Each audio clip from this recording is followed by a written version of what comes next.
जय श्री कृष्णा। राधे राधे भक्तजनों, आज आप कथा श्रवण करेंगे भगवान विश्वनाथ की। महर्षि गौतम और उनकी भायरा ओहिला ब्रह्मगिरि के लटहाटी में स्थित आश्रम में निवास करते थे। एक बार वर्षा न होने के कारण वहाँ पर भीषण अकाल पड़ा।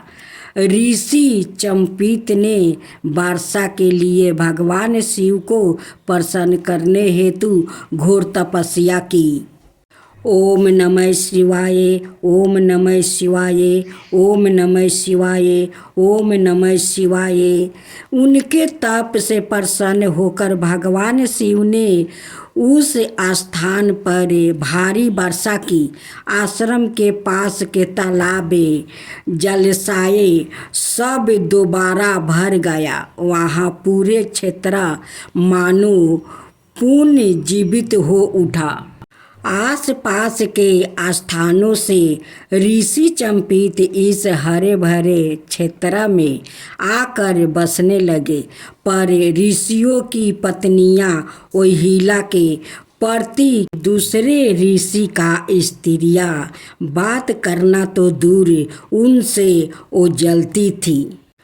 तुमने देखा है ओहिला कितनी घमंडी है। हाँ, उसको इस बात का घमंड है कि उसके और उसके पति के तप की बदौलत ही यहाँ वर्षा हुई है।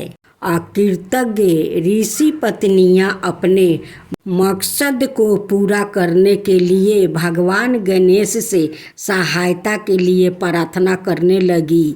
हे प्रभु, आप ऐसा कुछ कीजिए कि गौतम और ओहिला इस स्थान से चले जाए। देवियों, यह ऋषि चंपित घोर तपस्या करके वर्षा लाया है और आप सबको यहाँ स्थान भी दिया है, और आप लोग उसको उपकार को भुलाकर उसे यहाँ से दूर कर देना चाहती है। यह तो एक बहुत बड़ा पाप होगा। हे प्रभु, हम पर दया कीजिए और हमें हमारा अभिष्टि वर प्रदान कीजिए। गणेश जी ने इन ऋषियों पत्नियों को सबके सिखाने की ठानी। उन्होंने एक गाय का रूप धारण किया और गौतम ऋषि के आश्रम में जाकर वहाँ के उपवन के पेड़ पौधे को खाने लगे। ओहिला, जरा देखो तो यह गाय हमारे आश्रम में कैसे घुस गई। बड़ी विचित्र बात है, जरा पास जाकर देखो। गौतम ऋषि हाथ में एक छड़ी लिए उस गाय की ओर बढ़े। उनके नज़दीक आते ही वो गाय मर गई। अरे, यह गाय कैसे गिर पड़ी? अनर्थ हो गया, यह गाय तो मर गई।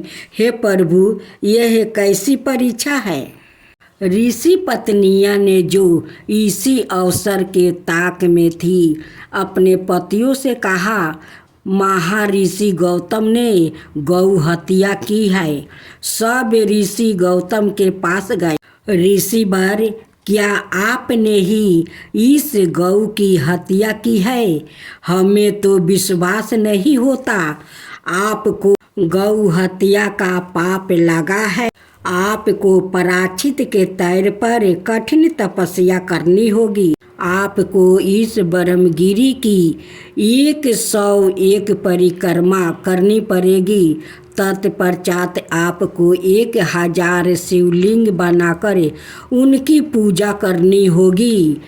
गौतम ने इन सब बातों का कोई भी उत्तर नहीं दिया और शिव जी का ध्यान करने बैठ गया। उनके तप से प्रसन्न होकर शिव पार्वती ने उन्हें दर्शन दिया। हे प्रभु, कृपा करके मुझे गौ हत्या के पाप से मुक्ति कर। भगवान शिव ने गौतम को उन ऋषियों पत्नियां की चालाकी के बारे में बताया। उस गाय को तुम्हारे द्वारा कोई भी छीत नहीं हुई है। यह सब ऋषि पत्नियों का एक षड्यंत्र। हे भोलेनाथ, देवाधिदेव महादेव, आपने दर्शन देकर मुझ पर कृपा की है।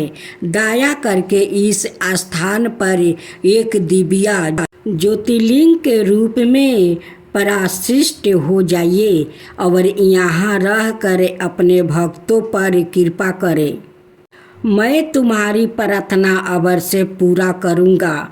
मैं तुम्हें अपनी जाटा से गंगा जल की कुछ बूंदें देता हूँ, इसे स्वीकार करो।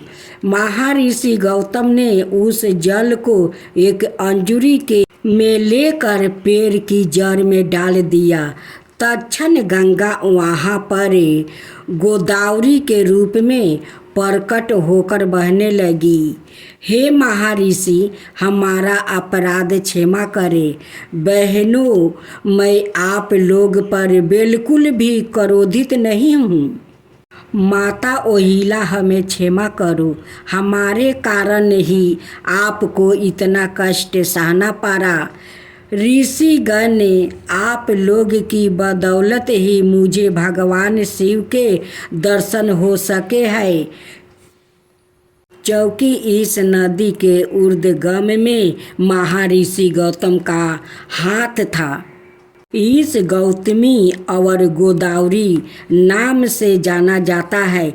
जिस जगह पर शिव जी ने प्रकट होकर गौतम ऋषि को दर्शन दिया, वहाँ आज भी वो त्रिनेत्राधारी देव के रूप में विराजमान है और आपने भक्तों पर कृपा कर रहे हैं। अब श्रवण करेंगे लंकापति रावण की कहानी। लंकाधिपति रावण एक महान शिव भक्त था।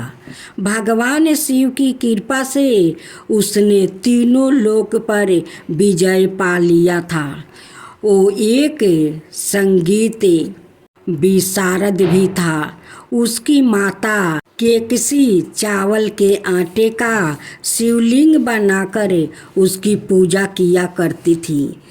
पूजा समाप्त होने के पश्चात वो उस शिवलिंग को नदी में बहा देती थी। रावण ने उसे ऐसा करते हुए देखा तो बोला, माता, आप व्यर्थ में इतना परिश्रम क्यों करती है? मैं कैलाश जाकर आपके लिए सवाए शिव जी से एक शिवलिंग मांगकर ले आता हूँ। मुझे आशीर्वाद दीजिए। भगवान शिव अवश्य तुम पर कृपा करेंगे। जाओ और सफल होकर लौट आओ। रावण ने कैलाश पर्वत पर भगवान शिव को प्रसन्न करने के लिए घोर तप किया। उस पर प्रसन्न होकर शिव जी ने उसे एक शिवलिंग का वरदान किया। रावण, यह शिवलिंग अत्यंत शक्तिशाली है। तुम वापस लौटते समय इसे धरती पर मत रखना। यदि तुम इसे एक बार रख दोगे तो दोबारा इसे उठा नहीं पाओगे। मैं इस बात का ध्यान रखूंगा प्रभु। देवताओं ने जान लिया कि रावण एक शक्तिशाली शिवलिंग को ले जा रहा है। वो भयभीत होकर विनायक के पास पहुँचे। भगवान यदि रावण इस शिवलिंग को लंका में स्थापित कर देगा तो वो अजय हो जाएगा। आप कृपया ऐसा ना होने दे। आप लोग डरो मत, मैं ऐसा नहीं होने दूंगा। जब रावण ने उस शिवलिंग को हाथ में ले लिया, लंका लौट रहा था। विनायक रास्ते में उससे एक ब्राह्मण के रूप में मिले। उन्होंने अपनी माया से रावण के पेट में गड़बड़ी मचा दिया। हे ब्राह्मण देवता, आप बड़े ही उचित समय पर पधारे हैं। आप कृपया इस शिवलिंग को अपने हाथ में रखिए। मैं शौचालय से निवृत्त होकर इसे ले लूँगा, पर ध्यान रहे इसे धरती पर मत रखिए। अच्छी बात है, पर देर मत करना। देर होने पर मैं तुम्हें 3 बार पुकारूंगा। यदि तुम इस पर भी नहीं लौटे तो मैं शिवलिंग को यहीं रख कर चला जाऊंगा। रावण को लौटने में देर हो गई। ब्राह्मण के रूप में विनायक ने उसे 3 बार पुकारा। रावण, मेरे 3 बार पुकारने पर भी तुम नहीं लौटे, इसलिए मैं शिवलिंग को यही रख कर जा रहा हूँ। यह कहकर विनायक अदृश्य हो गए। रावण ने लौट कर देखा कि शिवलिंग धरती पर रखा हुआ है। उसने उसे उठाने का बहुत प्रयास किया, पर शिवलिंग टस से मस नहीं हुआ। जब रावण ने उसे जोर से खींचा तो वो शिवलिंग का एक गाय के कान की तरह लंबा हो गया। इसी से उस स्थान का नाम गोकर्ण पड़ गया। हाय, यह क्या हो गया? अब मैं अपनी माँ को क्या जवाब दूंगा? प्रभु, आप मेरी कैसी परीक्षा ले रहे हैं? रावण को दुखी देख भगवान विष्णु उसके सामने प्रकट हो गए।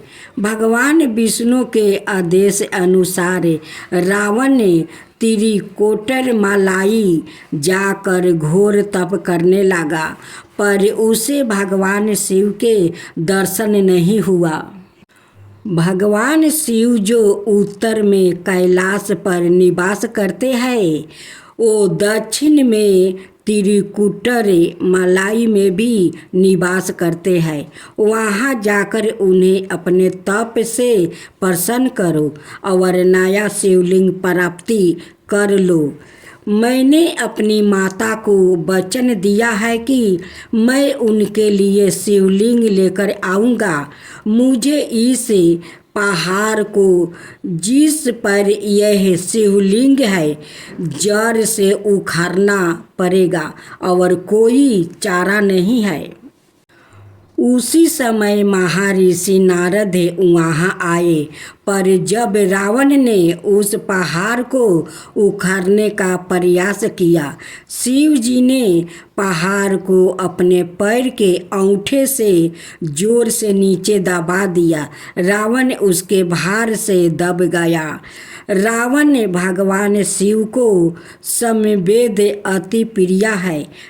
आदि तुम्हें उन्हें सामवेद का गान करके प्रसन्न करो तो वो अवश्य ही तुम्हारे भार हर लेंगे। आहे, मैं इस पहाड़ के वजन से दबा जा रहा हूँ। रावण ने अपनी तलवार से अपना एक सिर और एक भुजा काट दी और उसे जोड़कर एक बीना जैसे बद्ध का निर्माण। उसे वो सामवेद का ज्ञान करने लगा। प्रसन्न होकर भगवान शिव उसके सामने प्रकट हो। रावण, यह तलवार लो और दीघर आहू हो जाओ। उधर रावण की माता को किसी ने कह दिया कि रावण सागर में डूबकर मर गया है। वो इस दुख को सह नहीं सकी और उनकी मृत्यु हो गई। रावण जब त्रिकुटर मलाई से लौटा तो उसकी माँ अपने प्राण त्याग चुकी थी। रावण, तुम्हारी माँ चल। हाँ पुत्रा, अब मैं जीवित रहकर क्या करूँगी? यह समाचार सुन रावण त्रिकुटर मलाई मलाई से निकट कतरिया नामक स्थान पर गया। वहाँ पर अपनी माता का अंतिम संस्कार करने के लिए उसने अपनी तलवार के प्रहार से 7 गड्ढे बनाया। उन 7 में से गर्म पानी फव्वारे फूट पड़े। उस पानी से रावण ने अपनी माता का श्राद्ध इत्यादि किया। आज भी लोग इस स्थान में आकर अपने पितरों का अंतिम संस्कार करते हैं। इस स्थान को आज राम बेटूट के नाम से जाना जाता। जय शिवा ओमकारा प्रभु हरे शिवा ओमकारा ब्रह्मा विष्णु सदा शिव अर्धंगिनी धारा। ओम जय शिवा ओमकारा एकानन चतुरानन पंचानन राजे शिव पंचानन राजे हंसासन गरुड़ासन विषवाहन साजे।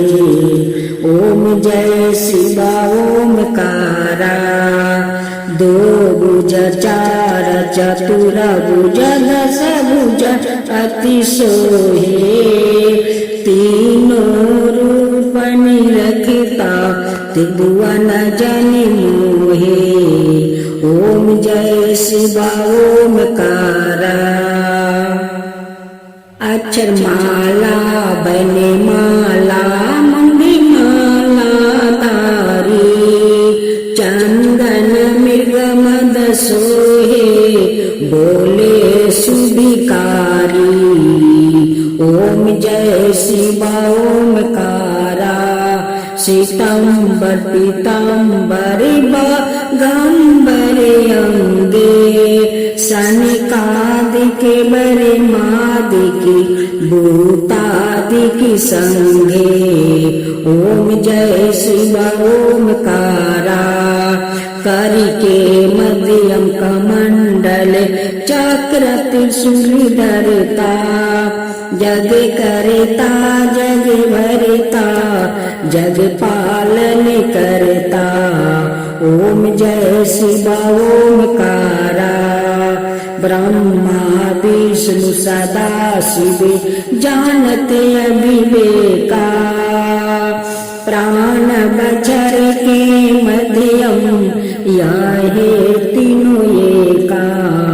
ओम जय शिवा ओमकारा तिरगुण शिव जी के आरती जो कोई नर गावे शिवा जो कोई नर गावे।